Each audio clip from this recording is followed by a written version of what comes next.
A major conversation across Idaho continues to be how the LGBTQ community is treated in our state. Just in the last several months, the Boise Pride Festival was surrounded by controversies.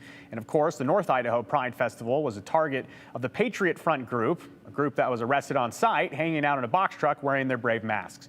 Now, those incidents create serious conversations about acceptance and the message Idaho leaders send to Idahoans on the topic through their words and their actions. And members of the Idaho LGBTQ community say a big message was sent from Idaho's congressional representatives in a recent vote on marriage equality. For perspective, we spoke with the director of the Boise Pride Festival, and we also heard from congressional leaders on why they recently voted no on the Respect for Marriage Act. A major win in Congress for LGBTQ supporters. The United States Senate voted in favor of advancing legislation that would codify protections for same-sex marriage. A 62-37 procedural vote in the U.S. Senate clears the way for final votes on the Respect for Marriage Act. And the Respect for Marriage Act does a few things. Congressional sponsors explain that the act would require the federal government to recognize a marriage between two individuals if the marriage was valid in the state where it was performed. The bill would not require a state to issue a marriage license contrary to state law. To be clear, the act still needs to go through some more technical hoops, but it does appear that it will pass in Congress soon. The procedural vote tally that saw all Senate Democrats vote yes, with a handful of Republicans crossing the party lines to also vote yes. That's why it advanced. The Republican votes got that act over the procedural hump. Idaho Senators were not part of that yes voting group, though. Not surprised. I mean, it's sad.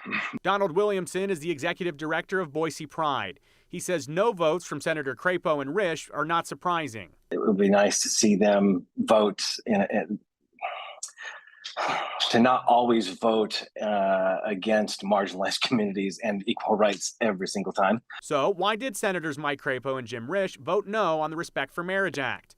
Senator Crapo writes in a statement, quote, "The bill would federalize the law of marriage, mandating that every state follow every other state's marriage laws, establishing private rights of action in Justice Department enforcement.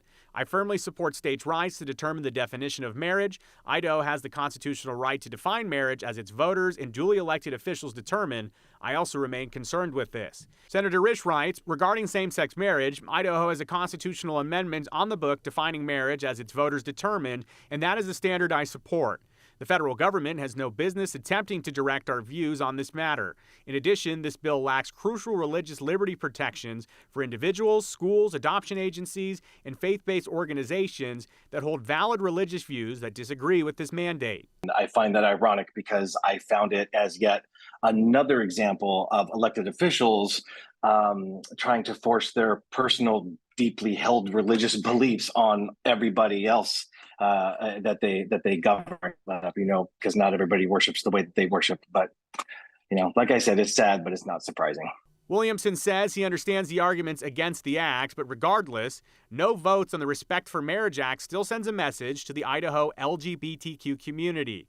He says it's similar to Idaho legislation that has targeted the LGBTQ community in recent years. And every time we see bills like that, it's an attempt to further take a chink in the armor at dehumanizing this whole sect of the population. And when we see them voting against a bill that was nothing more than simply making it so that every state had to recognize the marriage of any couple, regardless of their gender or sexual orientation or whatever, it's disheartening and it's infuriating. Williamson says it is encouraging to see the Respect for Marriage Act getting enough support on a national level to see it likely pass. Still, he says, the reality of the situation is many elected officials do not support the idea here in Idaho. If that's your deeply held beliefs, great, more power to you. Just don't go to the wedding and don't let those people in your church if that's how you want to worship. Yeah, it's not taking away their personal freedoms. It's not forcing you to acknowledge it. It's just forcing the state to acknowledge it. Again, there are some procedural votes that still need to happen, but it appears that the act will pass. We'll keep you posted as final votes on the act are expected to be held in the near future.